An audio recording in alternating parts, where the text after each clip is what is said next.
John, if you can hear me, the audio, I can't hear you. Over the technical difficulties.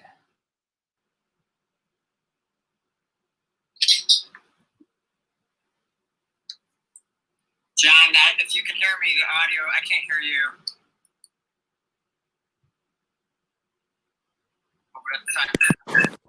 Can you hear me now? Yes. Oh, okay. Are we live? Yeah. We're live. So let me present again. I don't know if my voice was recorded before, but we have Danny Malouf. I think I'm not pronouncing your last name correctly. That works perfect. Well, okay, great. And well, this is our first not in Spanish stream live and kind of podcast. We would be sharing this on Spotify as well. And well, Danny is from Illinois. He is a candidate to the Senate of the U.S. for that state for the Libertarian Party. Those that are watching, you can post your comments in Spanish, in English. I guess that if you're watching it entirely, you might be understanding at least most of it. So, Danny, how are you doing? I'm doing great, John. Thanks for having me. It's a pleasure, Danny. So, well, as we were talking before going live, which is curious because we were able to hear each other and then we have the technical problem. But we were talking about that the election system in the US is quite different from how it works in most of the countries. I would say around the world, but I would make sure to compare it to like Latin America. And in this case, I'm in Costa Rica. So I know that in most countries it's quite different. And US is a country where historically there's not a lot of access to third-party candidates. And well, you are a third-party candidate going for the Libertarian ticket. And tell me a little bit more, Danny, what are the main factors that are difficult for a third-party candidate in an U.S. election? Sure. So actually so difficult that we've never had a libertarian elected to Congress. There are libertarians who've been elected to potentially state and local state and local seats throughout the United States. But for our U.S. Congress, never had a libertarian or third party elected. Most recently, we had Congressman Justin Amash of Michigan, who became a libertarian. So he won his election and a couple of repeats there as a Republican, and then came out and said he's sick of this two-party system. He's sick of the inconsistencies and the lies coming from both the Republicans and the Democrats. And then just recently became officially the first libertarian in Congress, specifically in the U.S. House of Representatives. But no one's actually been elected to any of these positions. So specifically, one of the barriers, I think that's one of the most significant barriers to entry for libertarians, even to be electable, because you need to get on the ballot first. So in order to get those votes, and I'll just give you a couple of specific examples of barriers to entry in Illinois for the U.S. House of Representatives and for U.S. Senate. I was previously a candidate to run as a Republican in the 14th District of Illinois in the U.S. House of Representatives. I've always been a libertarian, so a lot of people ask why I was running as a Republican, and it was specifically because of barriers to entry. So in that previous race, there is a petitioning period. So everybody who wants to appear on a ballot in the United States spends some time, usually about during a 3-month period, 90 days roughly, to collect signatures from their constituents in order to appear on a ballot, which makes sense to have some sort of barrier, because if not, then everybody would probably just raise their hand and want to join an election to potentially become a representative without any legwork going into it in the first place. So during this petition period, the 90 days, Republicans in this 14th District of Illinois for U.S. House of Representatives are required to collect 961 signatures. That was during the months of September, October, and November last year in 2019. So for that same race to run as a Libertarian, because a Libertarian in Illinois is not an established party, we have a period that starts a little bit later in March. However, there's some changes this year because of COVID-19. But the Libertarian candidate is required to get over 15,000 signatures for that to run for that same position in the same amount of time. So more than 15 times the amount of signatures that they need to collect in order to appear on a ballot in the first place, just to give voters that choice for a third party option, a principled option outside of the traditional Republican and Democrat parties. So now I actually collected signatures for that race and decided not to turn them in so that I would have an opportunity to run for U.S. Senate as a Libertarian where I belong. And those same barriers to entry exist within the U.S. Senate race. So while my competitors for U.S. Senate, the Republican and Democrat candidate, collected signatures last year, they needed 5,000 signatures. And the Libertarian Party is required to have 25,000 signatures. So 5 times the number of signatures in order to just, again, appear on a ballot. I would say that's probably the biggest barrier for third parties. And that's whether you're a Libertarian Party, your Green Party, you want to run it as an independent candidate, because you are spending so much time in an election year collecting signatures. That's it. You're spending time and resources to collect signatures. Everybody who might normally be out there campaigning and building content and doing whatever else, they're out there at the train stations collecting signatures, including the candidates themselves. Right. So, well, I have heard as well before, and correct me if I'm wrong, that there are differences between states. So there are some states that have different rules for also third-party candidates. And so as far as like financing and support that you might get from other people, well, for those that haven't visited Danny's page, it's very simple. If I'm not wrong, it's danny2020.com. Yes, sir. And I see that you had a donate option over there.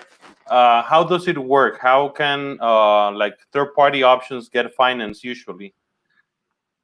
So that's that's probably the biggest struggle, perhaps. Well, that combined with the signature collecting, within the United States, it's actually, if you are in the Republican or Democrat Party, it's easy to come about money. There are super PACs, there are companies, there are individuals who will donate to those individuals and funnel money their way to their campaigns. It's much more of a struggle with Libertarians. We don't have any significant barriers to collecting money, as though because we're not an established party, we can't have similar donations. It's just the fact that the Libertarian Party is quite small and still unknown throughout the country, that it's harder to come about money donations. So for all candidates in a race who are running for U.S. House or U.S. Congress, there is the Federal Election Commission that you're filing reports with to indicate how much money there is in your campaign. So you need to be diligent in terms of collecting data and amounts collected from individuals, because there are some caps and some limits. It turns out there are some loopholes around that too, in terms of people being able to donate and collect more than just an individual contribution through that of a PAC, for instance, or companies donating. So it's one of those barriers that, because a Libertarian candidate is such a long shot in a race, that I think that turns people off from donating, because people want to donate to someone they're going to see win. And unfortunately, as I've alluded to with Libertarians, especially in federal elections, we have and many records. We're the duopoly is undefeated against Libertarians in getting us on the ballot. So that's certainly a struggle. Right. No, and I was going to ask you that one main thing as well that we are very curious about, and I would say we mentioning like libertarians around the world that are not in the U.S. is why many of and this is probably something you explained that you did as well, why many of the libertarian-minded candidates usually run in the Republican Party. Probably because of this whole difficulty, right? Yeah, exactly. So I talk about that a lot in terms of a lot of times we kind of theorize because we're trying to pull people into the party or pull in votes is who's more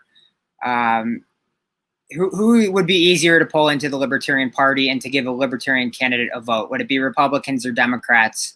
It tends to be Republicans. It's no coincidence that, and there are a lot of parallels there. Obviously, we criticize the Republicans because of all the, so many inconsistencies in the platform and their beliefs, and that's why it's hard to associate myself as a Republican, and could never do that outside of running a race. But you have the Thomas Masseys and the Rand Pauls and the Ron Paul. We had Justin Amash as a Republican. Because of the liberty mindset, it does at least translate on the surface for Republicans, because generally they're talking about the Constitution, they're talking about fiscal conservativeness, and they're talking about liberty. However, we've seen in their actions that that's often not the case. However, you do see a lot of libertarian and liberty candidates running as Republican because there's that small government sentiment, and because the barriers to entry are so much smaller. Case in point, when I ran as a Republican, that was exactly the reason. It wouldn't have made sense to run as a Democrat, because I think there are greater differences in what we believe is the correct role of government. Right. Usually, and this is something as well funny about that, usually the Libertarian Party, some people can see it as in the middle of both parties when it comes with things that the good things about one and what we might call the good things about other party. So you might share things with Democrats and you might share things with Republicans, but probably there are a lot of things that you don't share with them, right?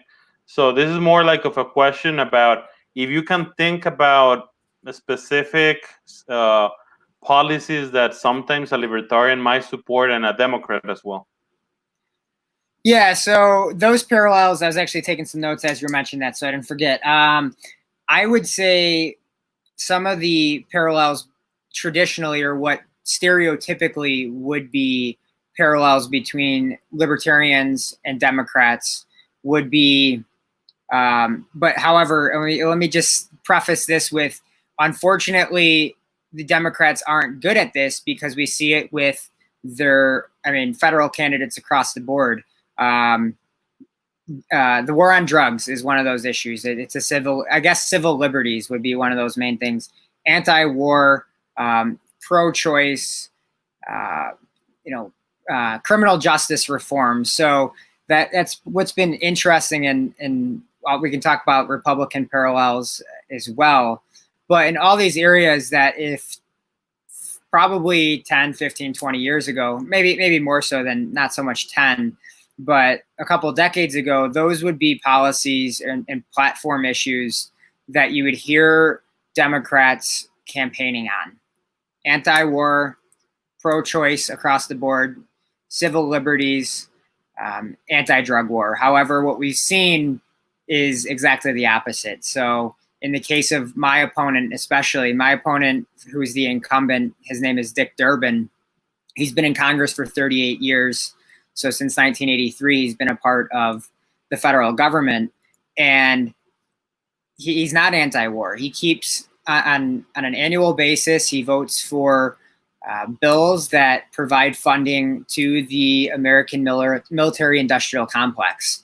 So a lot of people will bring up, oh, Dick Durbin voted against the Iraq war in the early 2000s. However, since then, maybe not hundreds of times, but dozens of times, he's voted to fund those wars that are still happening since the early 2000s. So Dick Durbin is not an anti-war candidate. Another issue that I actually forgot to mention earlier, outside of those four key issues that I did, is the corporatism, I guess you can call it. So these bailouts that we continue to see. So Dick Durbin and the Democrats will often say and campaign about how much they stand for the little guy, right? The poor and the middle class. And on a continuous basis, we see corporate bailouts. Most recently, just this year, was the CARES Act, which was a result of COVID-19. But tucked into the CARES Act was hundreds of billions of dollars of corporate welfare. So we keep talking about capitalism being an issue. However, capitalism is not the issue. It's corporatism. It's crony capitalism. Both my opponents actually supported the CARES Act this year. Donald Trump signed the CARES Act. It's not small government. It's very, very big government. It's a huge expansion. And both the Republican and Democrat candidates for U.S. Senate have signed on to that CARES Act. I would have opposed the CARES Act. I would have been one person in the U.S. Senate to oppose it because it actually passed 96-0 because a few senators were out due to COVID, actually. So Rand Paul and Mike Lee were a couple of those individuals who I would have hoped and believed to have voted against the CARES Act, but they weren't there, so they were not able to vote against it. So if I were in Congress, I would have been the one lone individual to say no to the CARES Act. But those are some issues that traditionally we would align on, but the Democrats tend to talk the talk but not walk the walk when it comes to those issues. Right. Well, very good comparison. And yes, we have already mentioned that why libertarians run on the Republican usually, and we can say names as I see already on the chat, on the comments, like Ron Paul, right? And like you mentioned, Ron Paul, Justin Amash. So yeah, there are like, well, and I can put let's say I'm going to put an asterisk on Ron Paul because he's usually around the world. And I don't know if that's something familiar for people in the U.S., but for libertarians around the world, Ron Paul is actually an icon. So he is, at least in Latin America, there are a lot of people that I can say I know that became libertarian because of his speeches, right, back in 2008. So it was so yeah, it's kind of a deal breaker, right? A lot of people have then start reading more, and we all libertarians might know that we have a lot of divisions between if you're Rothbardian or if you're Misesian, or if you identify more yourself with a specific writer, or a lot of differences, right? But well, I'm gonna use one of the questions that we have there, but from Kelly, that says, "What about immigration reform? The Democrats did not do what they promised campaigning in 2008." So that is an issue that is curious because in Latin America, a lot of people kind of like favor the Democrat Party because they think they are easier on immigration, right? And that's something that it's kind of different for libertarians, right? What would you say is kind of like the Libertarian Party position for this particular issue? Sure, and that's an interesting question in terms of how you actually phrased it, because of how would we talk about it as libertarians? Naturally, there's a spectrum. So just as with anything, we have just with Democrats and Republicans too. There are varying degrees of individuals in those parties. You know, the extremists and the moderates, perhaps extreme one way or extreme the other way in that party. And I think you see the same thing with the Libertarian Party. Ultimately, what the Libertarians are focused on is the opposition of the initiation of force in order to achieve our political and social goals, right? It's the non-aggression principle, that we shouldn't harm others and that we should be left alone, essentially. So when it comes to specifically immigration within the Libertarian Party, I think there are varying degrees. So I consider Ron Paul a libertarian thick and through, and he was maybe, well, he was definitely on a different spectrum versus somebody who is anarcho-capitalist and says, hey, we should have completely open borders. I think the concept in theory makes perfect sense because, again, if we're going to practice the non-aggression principle, that is the answer. Some of those challenges include non-reciprocity. I think that's one thing that I've talked about some, here and there in terms of immigration reform and open borders specifically. Is it's one thing to welcome people in, but then if we can't go elsewhere because other countries don't have the same borders, it can't be reciprocated that we can leave. So naturally, especially here in 2020, there are borders, right? There was a Libertarian candidate for president. His name is Ken Armstrong. Obviously, he dropped out at some point and became a VP candidate and didn't get the nomination. We have Joe Jorgensen and Spike Cohen as our nominees.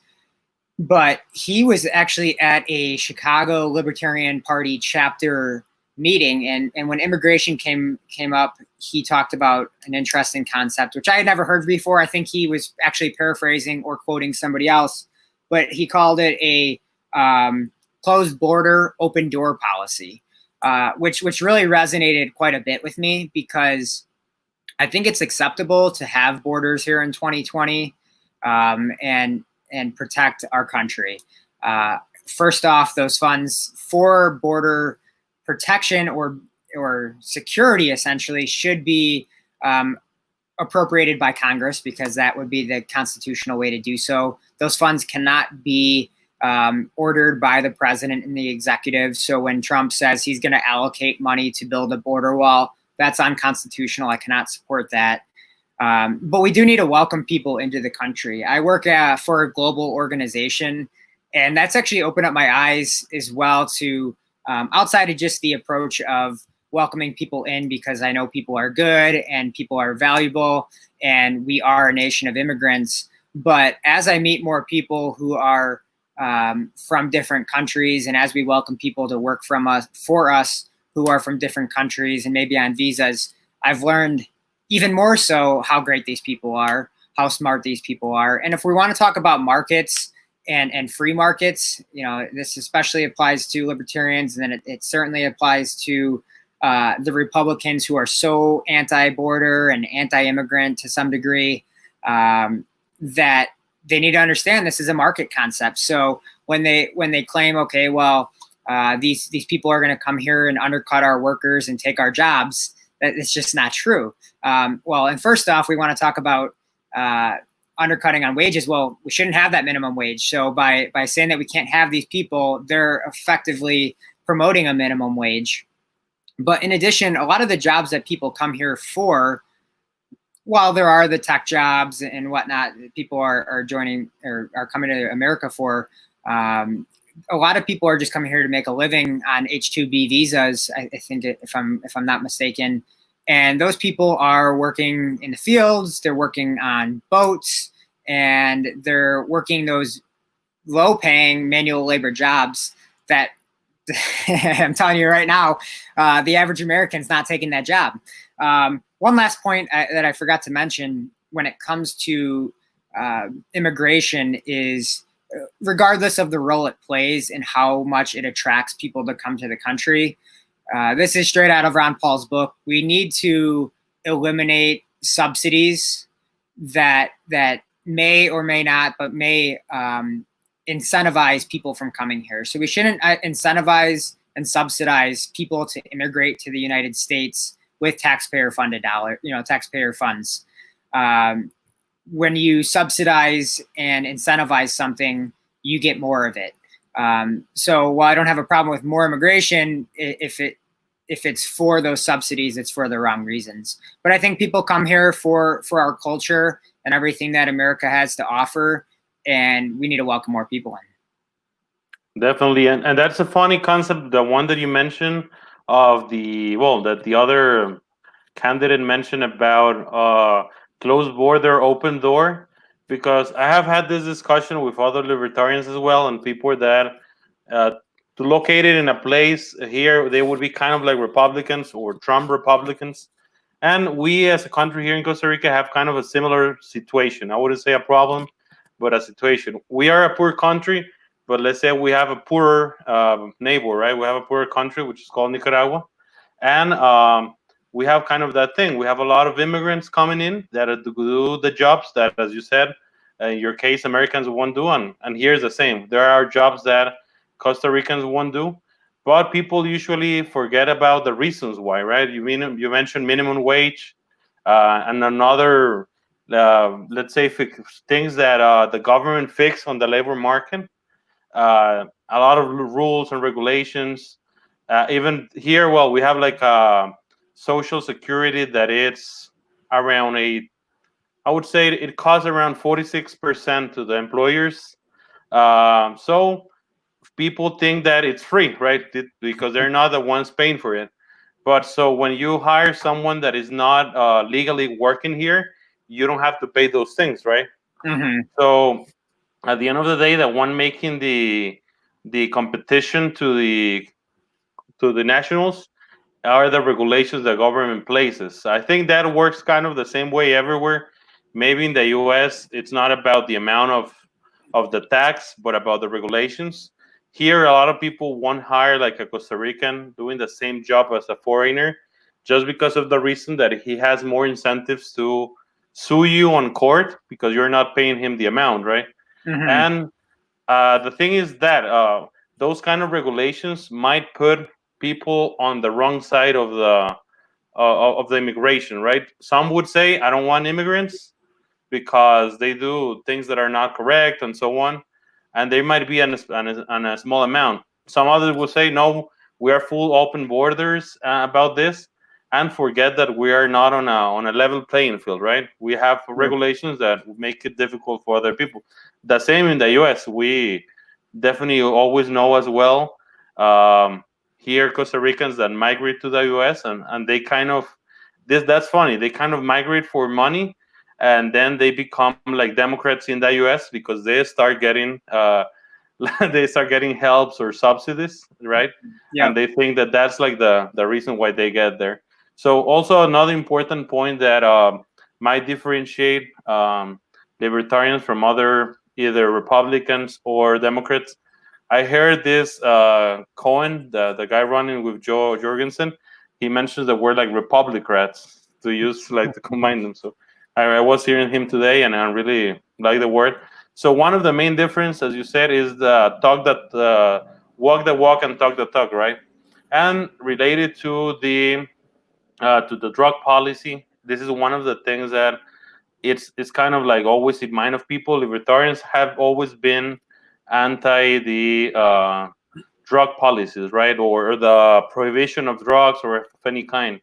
Why do you think that might be like an important topic, or do you think it's not very important for the average voter in the U.S.? Sure. And actually, before I hit on the war on drugs a little bit, I just want to comment on your point about what Spike Cohen calls the Republicrats. Some people call them Democrats. Okay.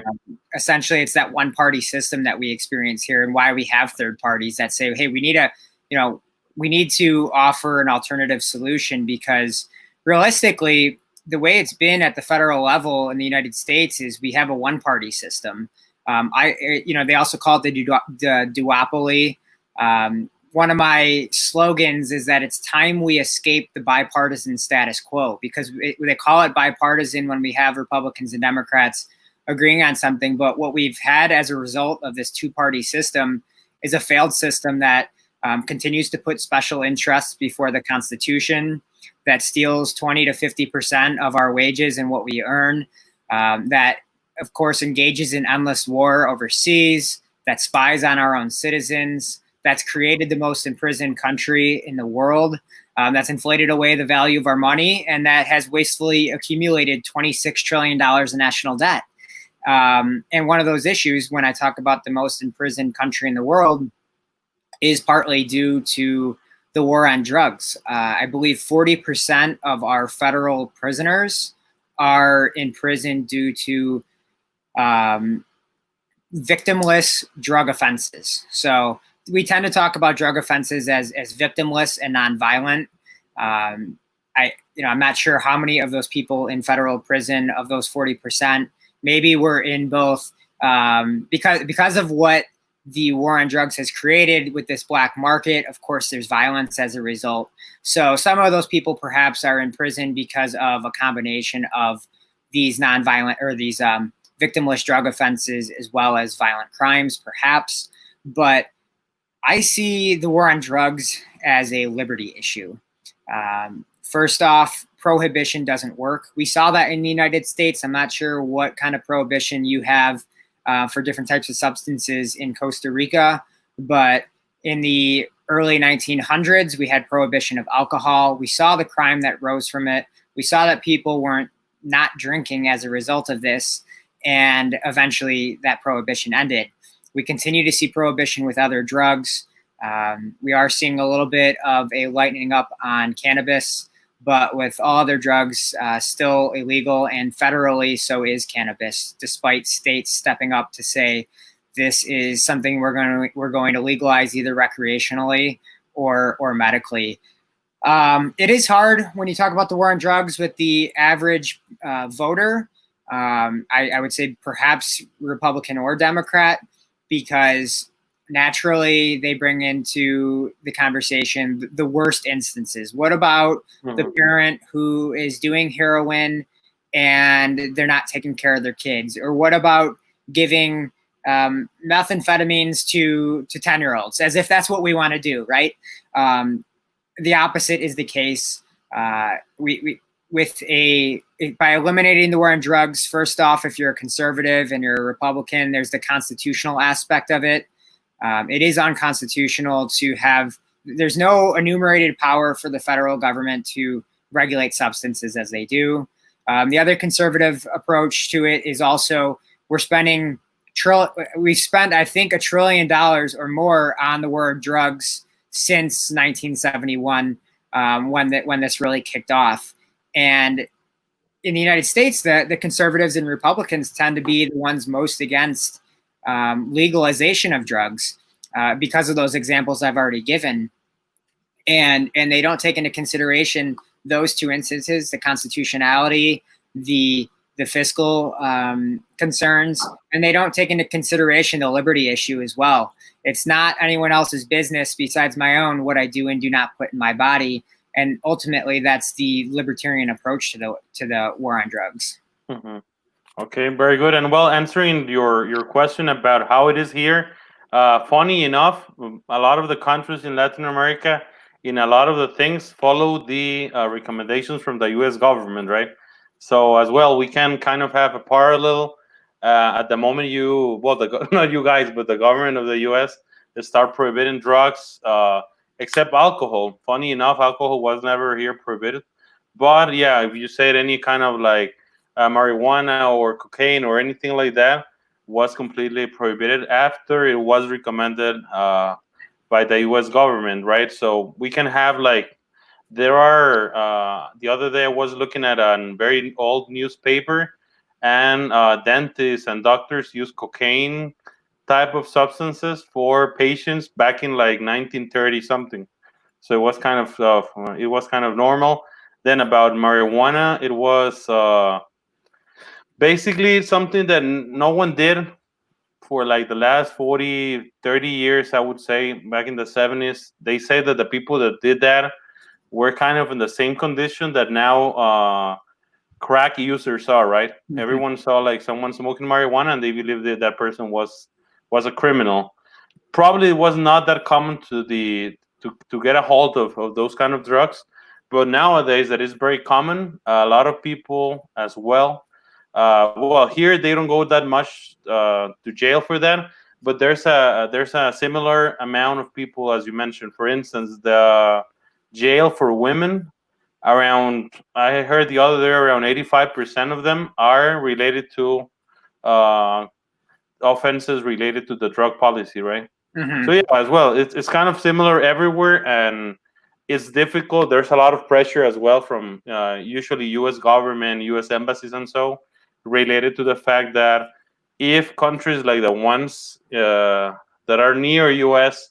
kind of legalize drugs, it might be a problem for U.S., which we have never understand why, because the drug would still try to fly to the U.S. or go by boat or so, right? So at the end of the day, people that are against the anti-drug policies usually claim, and libertarians do this, claim that one of the main reasons why the prices are high and they incentivize the traffic of drugs is the prohibition, right? If it wasn't prohibited, people would just, it would probably be very normal for drug users in a country to travel to the other, like it happens in Netherlands, right, in Europe. So, well, that's one of the key elements that people always call on libertarians. And another one, which I think is the most attractive, but that people never heard of very often, is the economic part, right? The liberty part of the libertarian movement. and how it really affects like an economy. A lot of people here in Latin America, and I have to be honest with that, support like Donald Trump against Hillary Clinton or against any other candidate that is Democrat, because they heard that he might like lower taxes and some of those things, right? And the news, obviously, here in Latin America, attack him on anything, right? Like I think kind of like the news system is the same way as in the U.S. Most of the media is Democrat, so here's the same, and we only hear like bad things about Trump and his government, which some of them probably are true. But regarding to taxes, well, could you comment us a little bit on what is kind of the libertarian position on the economy, and if you think this government has done anything good related to that part of the economy? Ultimately, no, I don't think they've done anything good.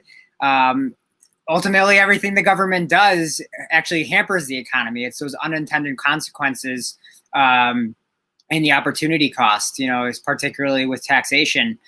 For every dollar we take from Danny, we need to give it to, or we're giving it to somebody else who didn't earn it and may not use it as productively and doesn't know what's best for that dollar.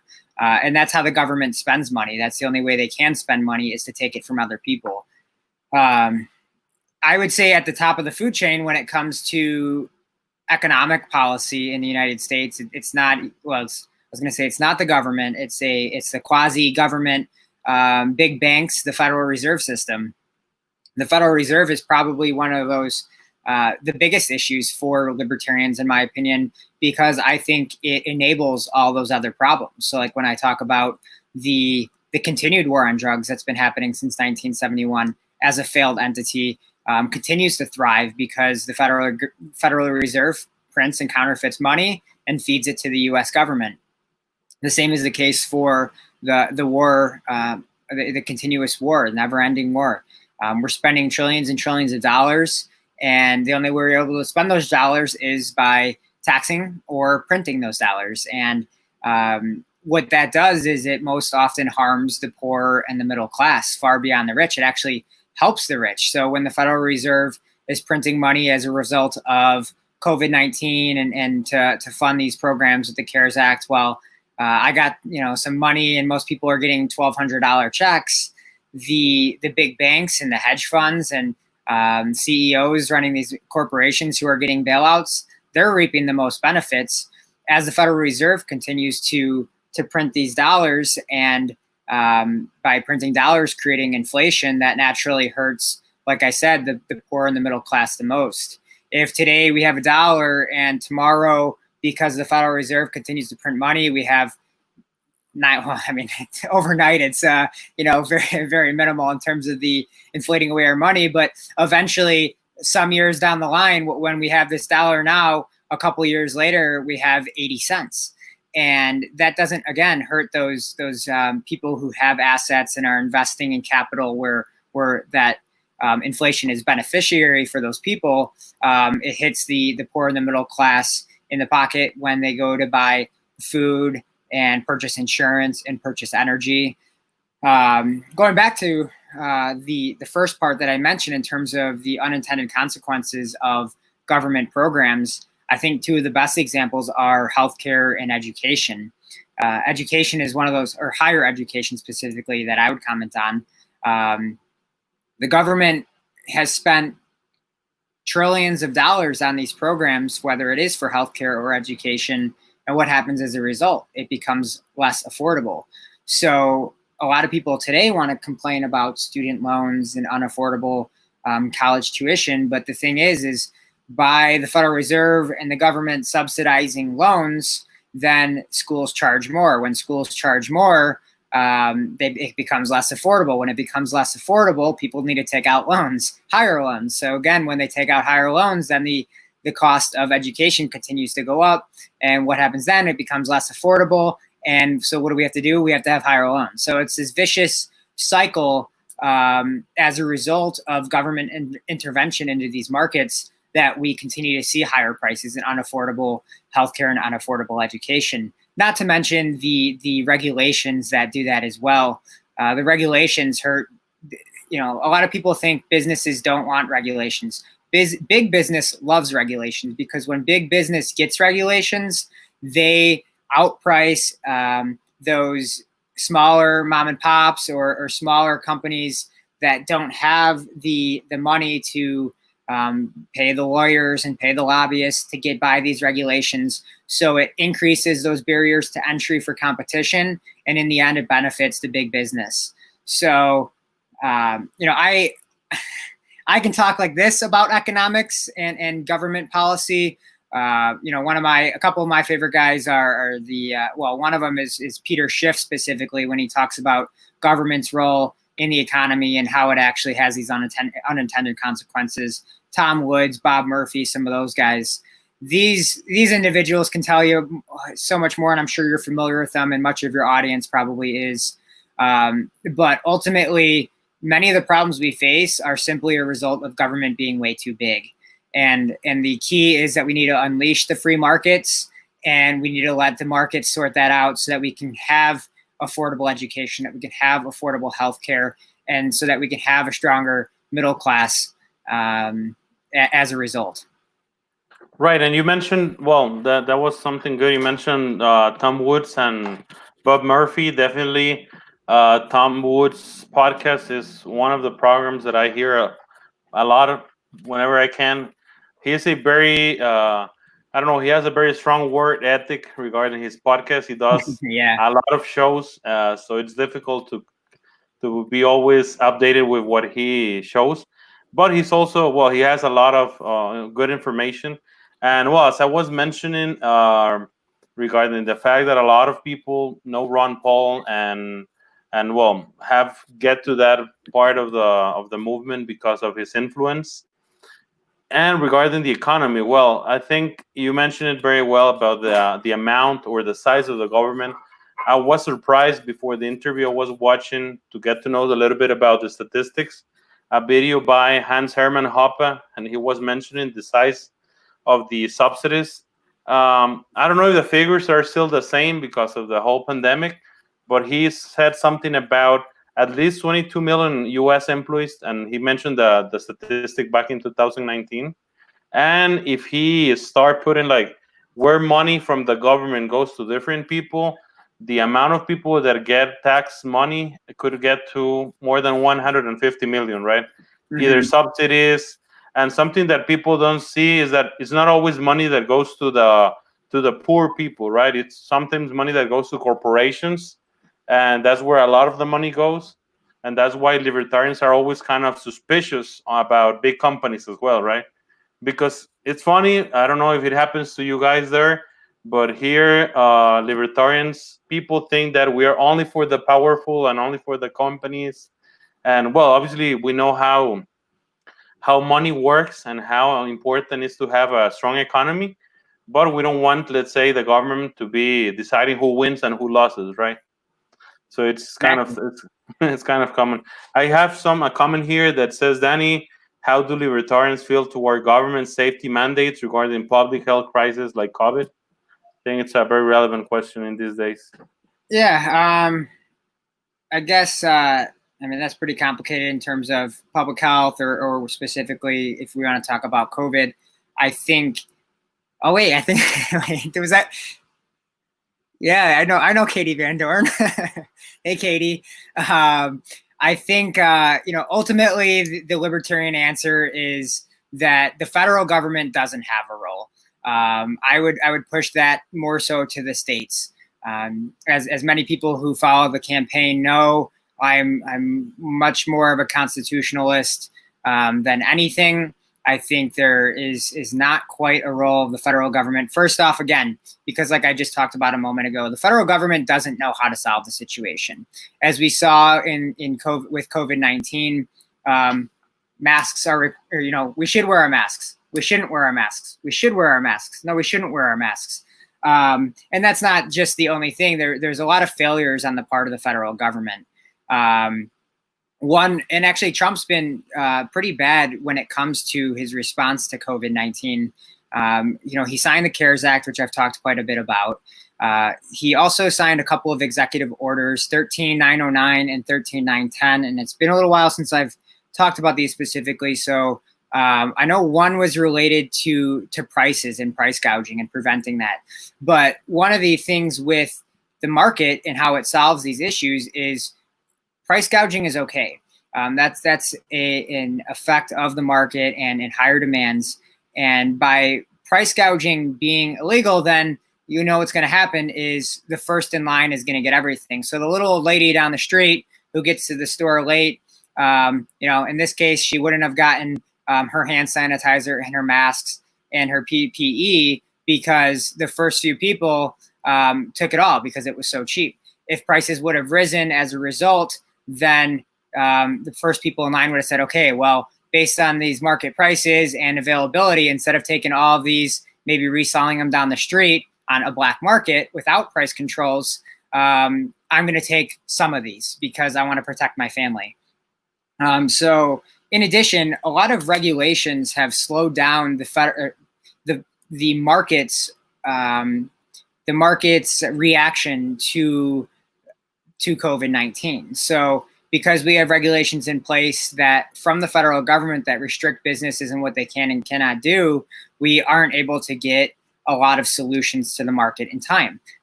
You could talk about vaccines, you could talk about tests, and how certain organizations who are ready to have tests aren't able to get them out because of the FDA.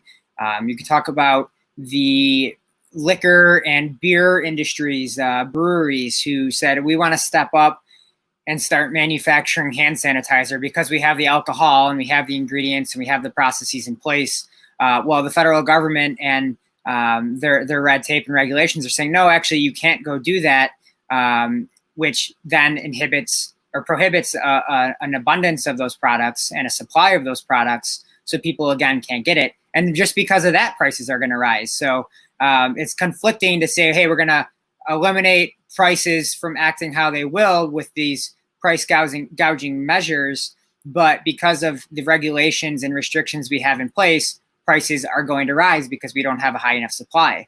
So again, everything the government touches doesn't turn out well. So hopefully that answers Katie's question. Let us know in the comments, Katie, if you have any more questions about that. But well, yeah, you mentioned something that a lot of people don't understand regarding how government can help or incentivize something, right? You mentioned about the alcohol producers that they were not or they were trying to do something good, right? And at the end of the day, they were prohibited to do it. And definitely, well, she says interesting things. Yeah. So thanks for that. And well, that is something that is curious, right? We are entering, a lot of people say, in a new normality or a new normal kind of thing.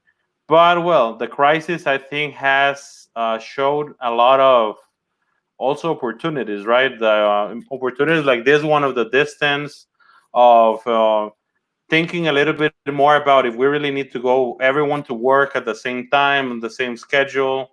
So, well, I know that your background is in human resources. I also study that and have worked in recruitment for some years, and I know it has actually revolutionized the whole thing, right? A lot of people were very like I don't know how I would say it. They didn't believe in working at home, right? Or working from home was kind of long. I know I need to supervise you. I need to know what are you doing. So it has changed a lot. And I think this can give a lot of opportunities in the labor industry.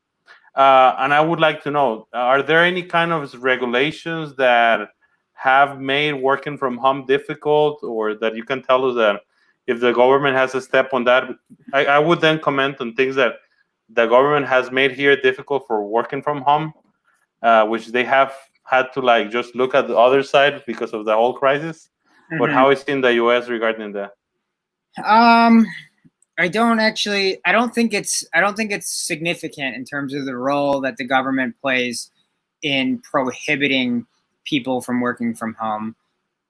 I'm not. I could be mistaken on that, but as far as I know, I mean, nothing's coming to mind in terms of barriers created due to government regulations for working from home. Generally, it's more so organizations, like you said. It might be those companies that maybe are a little bit more old school that say, "Hey, you got to be here in person. That's how our business operates." Company I formerly worked for was a recruitment firm. I know you're familiar with them. I think we had talked, or I forget if we had talked about them actually.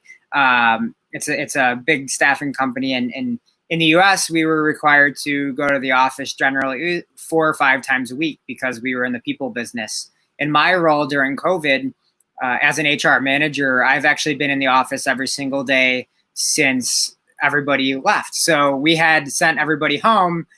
For the most part, anybody who can work from home, we sent home. As an organization, private companies are going to do the right thing here. Private companies are going to say, okay, we have these health issues and this COVID crisis. Let's do what's right, because if we don't do what's right now and we have great people, they're going to come back later on and realize their mom and their brother and their cousin all worked from home because their company cared about their health and well-being, except their company said, hey, no, you have to stay here, even though you could work from home. And eventually that's going to eat at them, and they're probably going to leave that organization, which is not good. If you know anything about human resources, you want to retain people. But like I said, I was in the office. We had a few other departments, and our manufacturing and warehousing were in the office the entire time. We tried to take really good care of them, provide lunch on a daily basis so they minimize their risk of having to go out and be out and engaging with people outside of the office. We've done a lot, just tons and tons of things to provide personal protective equipment, to build barriers, add extra glass in the building, and those, anything to make people feel safe, because we need to develop that culture as private organizations to retain people. But to your original question, I don't believe there are any restrictions from people working from home outside of maybe connectivity issues that deal with people in rural areas, or their actual companies saying, no, we want you here. But a lot of companies have not done that. Okay, well, that's actually great. And I've seen that even if you know that there are a lot of regulations in the US, probably the fact that, and this is funny because studying human resources, we sometimes have to investigate a little bit about how are the labor regulations around the world. And based on what I have studied or researched a little bit, US has one of the less regulated labor economies, let's say. So here, well, just to give you that insight of what I was mentioning, they actually passed like a bill last year for working from home, because if it wasn't passed the bill, it was kind of illegal for companies to have employees working from home. So there was still a lot of people working from home, mainly from big corporations that have their offices here. So it was kind of like a deal of, you work from home, but please don't go to the government to say you're doing that, because we might get in a problem. Yeah. But at the end of the day, people kind of like have to value those things. And yeah, that's one of the main things that I usually talk to people that are new to libertarianism. And even if I don't talk about this when I'm at work, I kind of tell them, some of the things that you cannot do are because it's prohibited by law, right? Mm-hmm. Even if the company really wants you to do it, or for instance, there's an example here. We didn't have the option of working more days, less days, but more hours. It is like fixed. You have to work 8 hours, 5 days, or 10 hours for 4 days. No, you cannot do that because there's a law that prohibits that. So it's funny because big companies, what they do is they prefer to pay let's say they have to pay the government because of breaking the rule. So they pay the government that and let their employees actually work in different schedules, because the law is very restrictive. So one other thing that I want to mention regarding that is how, and this is not strictly related to libertarianism or you running as a candidate, but how do you see the world economy after this whole thing, right? That we don't know how it's going to take, but do you have any kind of, I don't know, positive comments on what might happen? Oh, that's funny how you wrapped up that question with if I have any positive responses, because I was going to start off by saying I'm not so optimistic. No, that was kind of the idea, because I know it's kind of difficult to now think about positive, like a positive future. But well, doesn't matter. What are your thoughts about what might happen in the future? I'm honestly, I'm concerned in terms of how, and maybe this is me here, some of the things that I hear in terms of the guys that I talked about, Peter Schiff and Bob Murphy and Tom Woods. And, they're the experts, and that's who I want to hear from.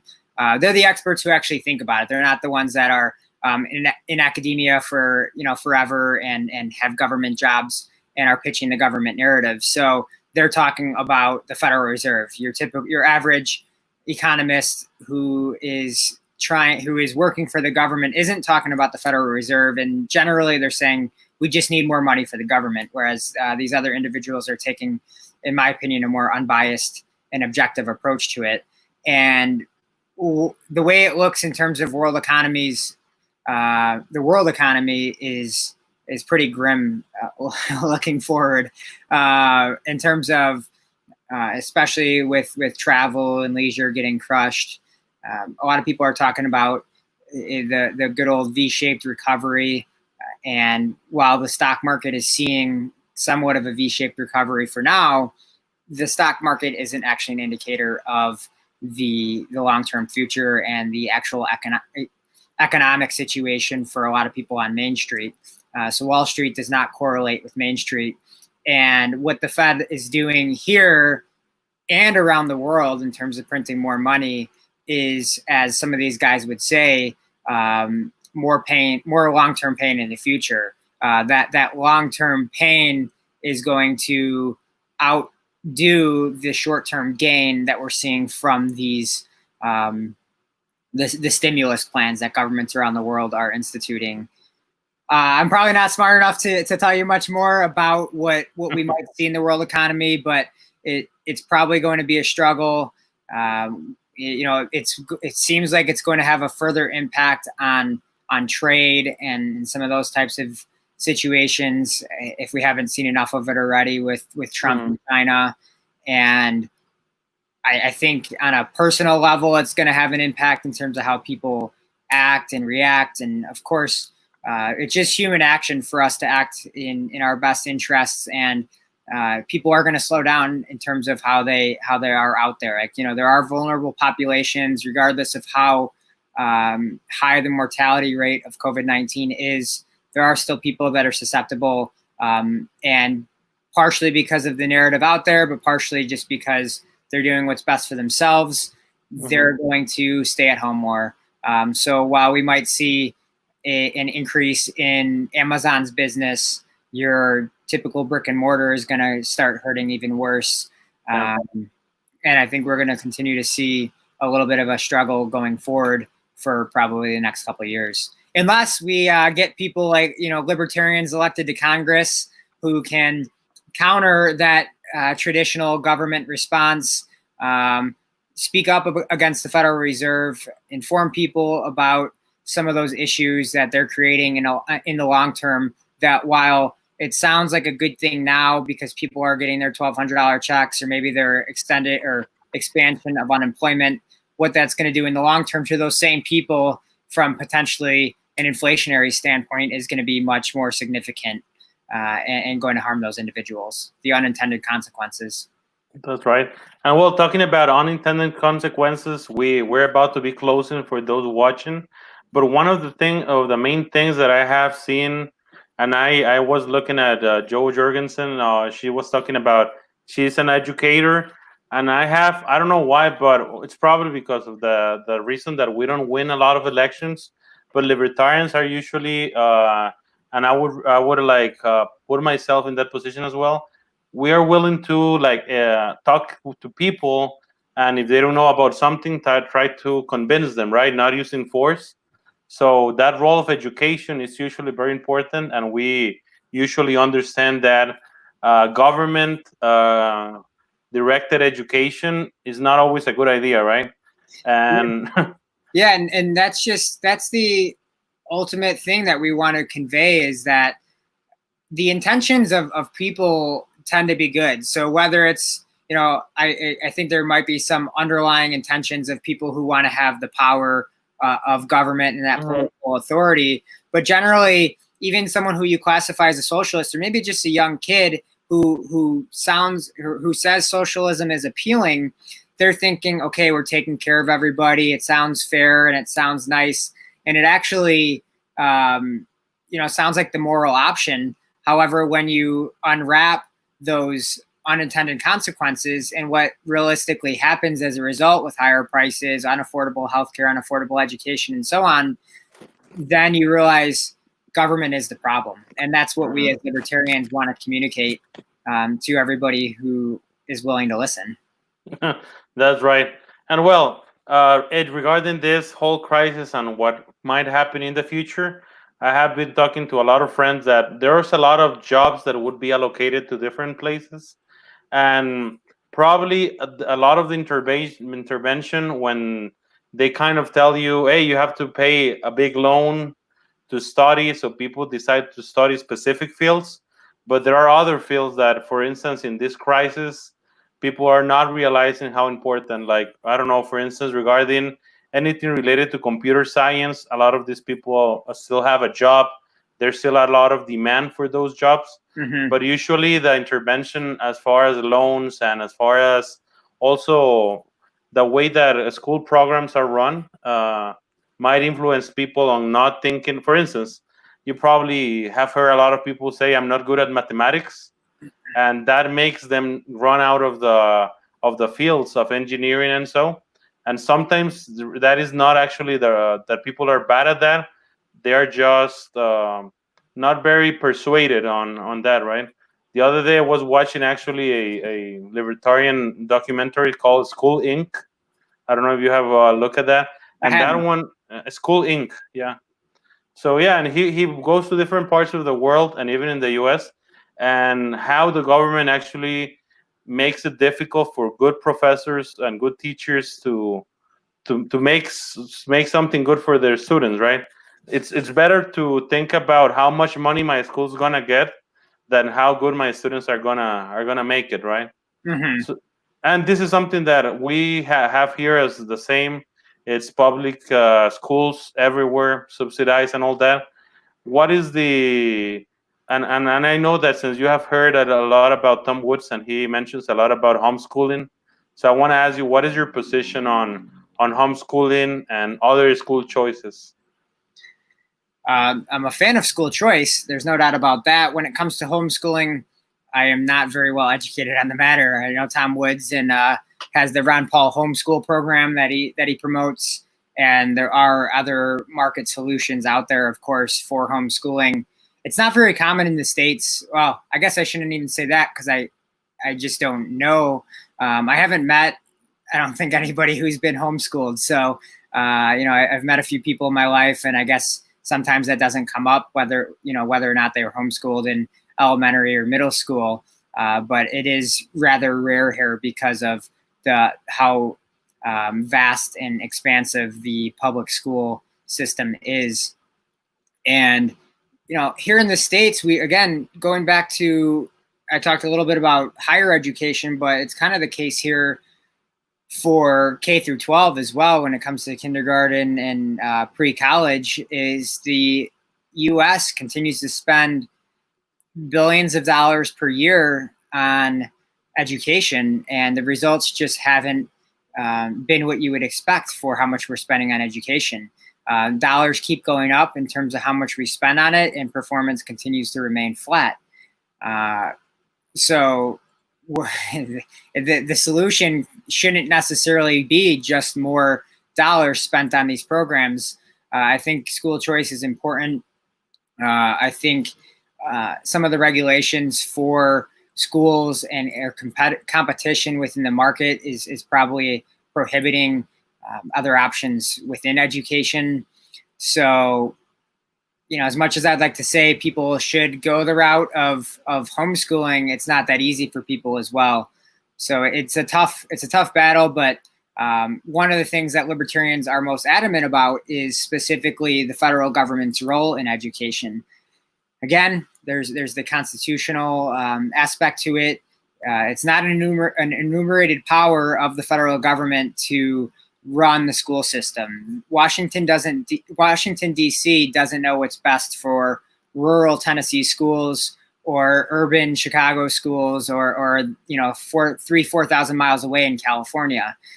Bureaucrats aren't going to be the solution. So what we need to do is leave the federal government out of it and let the states, where they are mostly raising the funds for local schools through property taxes and whatever else it may be, is let the states and the counties and the cities decide what's best for those students in those areas. We want to localize efforts as close to the individual as possible, which means let's minimize federal taxes, let's minimize the federal government's role, so that way people locally can be more efficient and more effective in how they run their school systems. Okay, great. Thanks for that.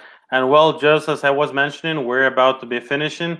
Usually when people are interviewing shows, they are asked the easy questions at the beginning, and then they increment it. But I really like actually asking the easy questions at the end. And that's why I'm going to ask you this. And this is regarding sports. Are you a sports fan? Yeah, so I love playing sports. Okay. I don't actually watch sports too often. I probably haven't been caught watching games on TV really probably since I was a kid. So it's not, and maybe I'll watch the occasional football game when I was playing fantasy football. But I like playing sports. I've been into, I grew up wrestling, playing football, playing baseball, and playing soccer. Eventually wrestling became my sport. Later on, after graduating university, it was ultimate frisbee and flag football, and I still play pickup soccer with some of my football with some of my work colleagues. So I do love playing sports. I just don't watch them very often. For those that do not know, well, Danny as well was a wrestler, right? You did wrestling. And I'm going to show you now for everyone that is actually watching. And this is Danny's page. As we mentioned at the beginning of the program, it's Danny 2020. So you can as well go watch the videos. And for those watching in the US that can actually support and donate, it would be highly recommended. For me, Danny, it has been a pleasure actually to have you today. It's as I mentioned, our first international show, and also the first one that I'm doing not in Spanish. And well, it has been funny, and it has been very educative about the U.S. election system and what are the difficulties, right? A lot of people think that libertarians in the U.S. do not do that well just because they're not good enough, but they don't understand that the system has a lot of things that make it very difficult. And I'm going to put here the page as well that we have a comment from Les. Nice. Les. And thank you very much for that. So Danny, final words for those watching, hopefully in your state, and the ones that would watch us not live. What are your final words on why someone, first of all, would like to be or would think about being libertarian? And second of all, about voting for you? Sure.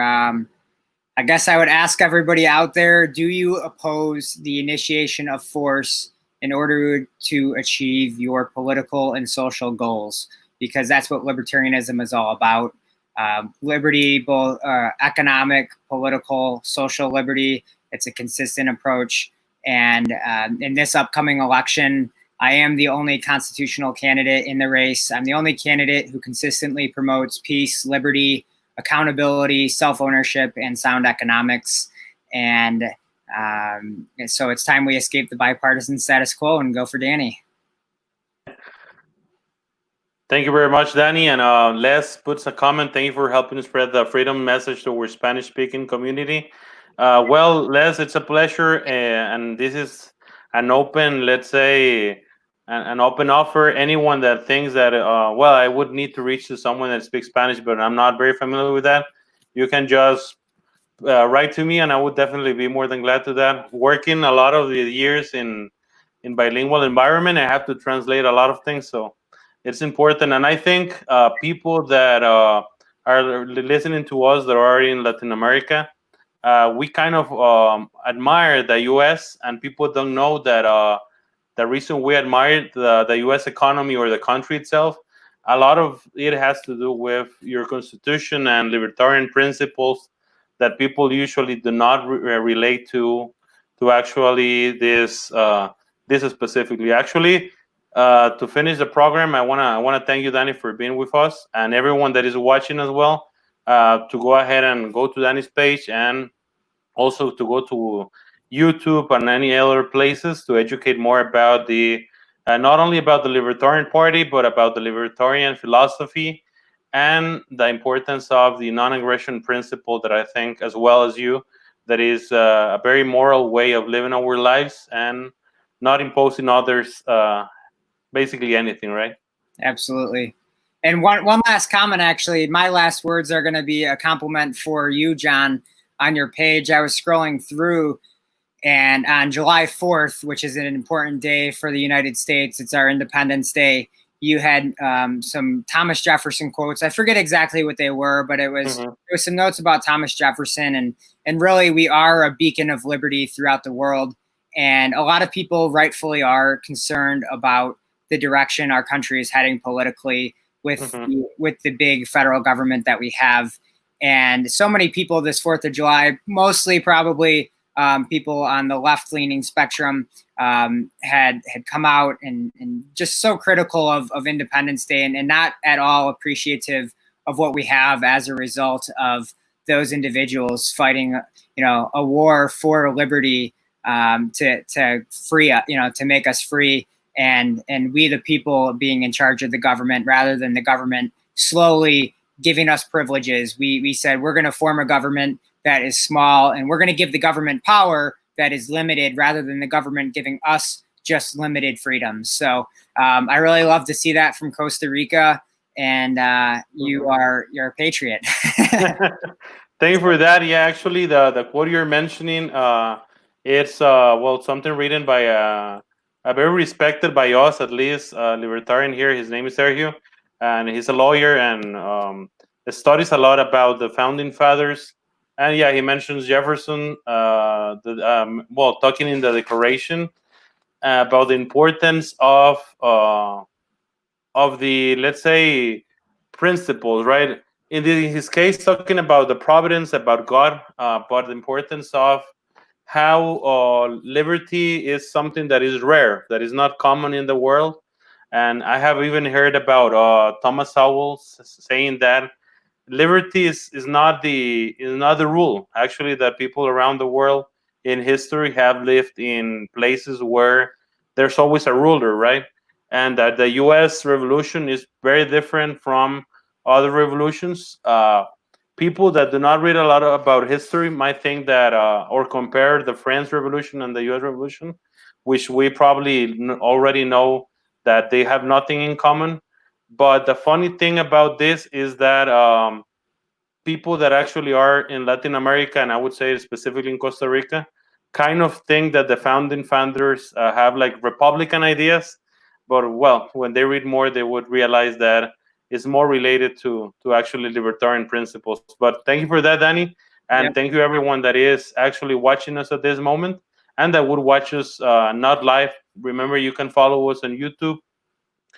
Just looking for Hablemos de Libertad, which, just for you to know, and everyone translated, is like, let's talk about freedom or let's talk about liberty, depending on how you translate it. And thank you very much for watching. Thanks, Danny. John.